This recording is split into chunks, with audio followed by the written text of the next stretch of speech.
Hello guys, welcome to Road Fire. आज का हमारा टॉपिक है comparative morphology of endocrine tissue, thyroid gland. Synopsis में है introduction, definition, general structure of thyroid gland, comparative morphology in different species, functional differences, importance of comparative studies and conclusion and reference। ये रहेगा synopsis.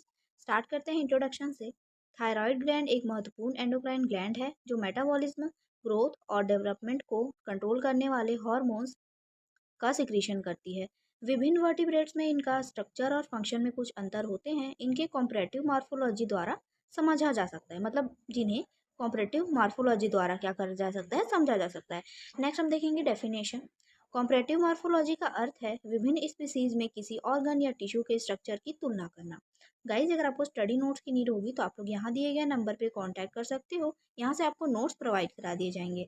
Next देखेंगे हम लोग general structure of thyroid gland. Thyroid gland एक butterfly shaped endocrine gland होती है जो नेक के सामने वाले हिस्से में स्थित होती है, ठीक ट्रेकिया के सामने। थायराइड ग्लैंड के दो मुख्य भाग होते हैं, राइट लोब और लेफ्ट लोब। फर्स्ट हम देखेंगे राइट लोब। राइट लोब गर्दन के दाहिने हिस्से में स्थित होती है और यह ग्लैंड का एक प्रमुख भाग होता है। सेकेंड है लेफ्ट लोब।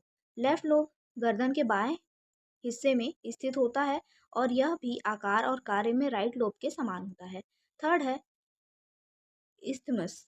इस्थमस एक पतली टिश्यू बैंड होती है जो दोनों लोब्स को बीच में जोड़ती है और यह ट्रेकिया के ऊपर स्थित होती है। नेक्स्ट है, इसी में है थायराइड ग्लैंड की स्थिति ट्रेकिया के सामने और लैरिंक्स के नीचे होती है, जिससे यह सांस लेने और आवाज से संबंधित संरचनाओं के पास होता है। थायराइड ग्लैंड हाईली वेस्कुलर होता है, यानी इसमें ब्लड वेसल की भरमार होती है, जिससे यह हार्मोन्स का निर्माण कर उन्हें ब्लड में तुरंत रिलीज कर पाती है।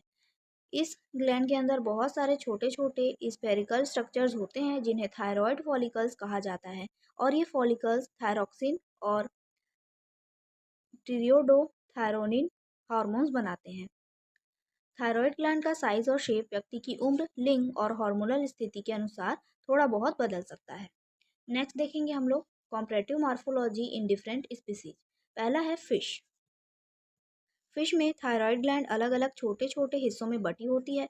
यह पूरी तरह एक जगह पर नहीं होती, बल्कि गिल्स के पास या फाइनेक्स के नीचे छोटे छोटे फॉलिकल्स के रूप में फैली रहती है। इसे हम डिफ्यूज ग्लैंड कहते हैं। सेकेंड है एम्फीबियंस। एम्फीबियंस जैसे फ्रॉग्स में थायराइड ग्लैंड दो हिस्सों में बटी होती है, जिन्हें लोब्स कहते हैं। यह दोनों लोब्स ट्रैकिया के दोनों ओर मौजूद रहती है, और जब टैडपोल का मेटामॉर्फोसिस होता है तब यह ग्लैंड बहुत ज़्यादा एक्टिव हो जाती है। थर्ड है रेप्टाइल्स। रेप्टाइल्स जैसे सांप या छिपकली में थायराइड ग्लैंड पहले से ज़्यादा कॉम्पैक्ट और लॉब्यूटेटेड होती है। यह ग्लैंड ट्रैकिया के नीचे की तरफ पाई जाती है और एम्फीबियंस की तुलना में इसकी बनावट ज़्यादा विकसित होती है। नेक्स्ट है बर्ड्स। बर्ड्स में थायराइड ग्लैंड दो अलग अलग हिस्सों में होती है जो ट्रैकिया की दोनों किनारों पर रहती है, लेकिन इनके बीच में इस्थिमस नहीं होता। यह ग्लैंड पक्षियों में मेटाबॉलिज्म और हीट प्रोडक्शन में बहुत महत्वपूर्ण काम करती है। नेक्स्ट है मैमल्स। मैमल्स जैसे गाय, कुत्ता या इंसान में थायराइड ग्लैंड बहुत वेल डेवलप्ड, कॉम्पैक्ट और साफ सुथरे हिस्सों में बटी हुई होती है। इनमें दो लोब्स होते हैं और उनके बीच में इस्थमस भी होता है। यह ग्लैंड ट्रेकिया के सामने और नीचे की तरफ स्थित रहती है। नेक्स्ट है ह्यूमन बींग। ह्यूमन बींग्स में थायराइड ग्लैंड की बनावट एक बटरफ्लाई की तरह होती है, जिसमें राइट और लेफ्ट दो लोब्स होते हैं। ये दोनों इस्थिमस से जुड़े होते हैं। यह ग्लैंड हमारे शरीर की ग्रोथ, डेवलपमेंट और मेटाबॉलिज्म को कंट्रोल करने में मुख्य भूमिका निभाती है। नेक्स्ट है फंक्शनल डिफरेंसेस। थायराइड ग्रंथि एक एंडोक्राइन ग्लैंड है जो सभी वर्टिब्रेट्स में पाई जाती है, लेकिन इसके कार्य हर वर्ग में अलग अलग होते हैं। पहला है फिश। फिश में थायराइड ग्लैंड मुख्यतः मेटाबॉलिज्म को कंट्रोल करने का कार्य करती है, लेकिन इसकी एक्टिविटी अन्य वर्टिब्रेट्स की तुलना में कम होती है क्योंकि इनका मेटाबॉलिक रेट धीमा होता है। यह ग्लैंड मेटामॉर्फोसिस या कॉम्प्लेक्स डेवलपमेंटल फंक्शंस में सीधी भूमिका नहीं निभाती। सेकेंड है एम्फीबियंस। एम्फीबियंस जैसे फ्रॉग्स में यह ग्लैंड मेटामॉर्फोसिस की प्रक्रिया को नियंत्रित करती है, जैसे टैडपोल से फ्रॉग में बदलना। इस समय यह ग्लैंड बहुत एक्टिव हो जाती है और शरीर के विभिन्न अंगों के डेवलपमेंट और स्पेशलाइजेशन में सहयोग करती है। थर्ड है रेप्टाइल्स में थायराइड ग्लैंड मेटाबॉलिज्म के अलावा मोल्टिंग यानी त्वचा बदलने की प्रक्रिया में भी महत्वपूर्ण भूमिका निभाती है। साथ ही ग्रोथ और कैल्शियम मेटाबॉलिज्म को भी रेगुलेट करती है। नेक्स्ट है बर्ड्स। बर्ड्स में यह ग्लैंड हाई मेटाबॉलिक रेट को बनाए रखने में मदद करती है, जो कि पक्षियों की उड़ान और गर्मी उत्पादन के लिए जरूरी होता है। यह ग्लैंड सीजनल फंक्शंस जैसे ब्रीडिंग और माइग्रेशन को भी नियंत्रित करती है। नेक्स्ट है मैमल्स।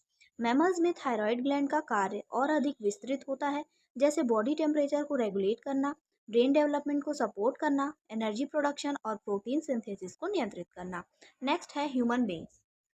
ह्यूमन बींग्स में यह ग्लैंड पूरे एंडोक्राइन सिस्टम का एक सेंट्रल हिस्सा होती है, जो सेलुलर मेटाबॉलिज्म, ग्रोथ, डेवलपमेंट और मेंटल हेल्थ जैसे कार्यों को रेगुलेट करती है।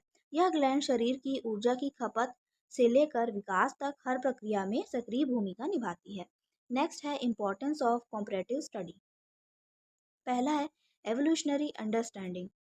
थायराइड ग्लैंड की तुलनात्मक अध्ययन से यह समझने में मदद मिलती है कि किस तरह यह ग्रंथि प्रीमिटिव वर्टिब्रेट जैसे फिश में बेसिक मेटाबॉलिज्म कंट्रोल से शुरू होकर मैमल्स और ह्यूमंस में कॉम्प्लेक्स हार्मोनल रेगुलेशन तक पहुंची है।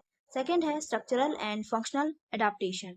यह अध्ययन यह दिखाता है कि विभिन्न पर्यावरणीय परिस्थितियों और जीवन शैली के अनुसार थायराइड ग्लैंड ने कैसे अपने स्ट्रक्चर और फंक्शन को बदला, जैसे एम्फीबियंस में मेटामॉर्फोसिस कंट्रोल करना और बर्ड्स में हीट प्रोडक्शन करना।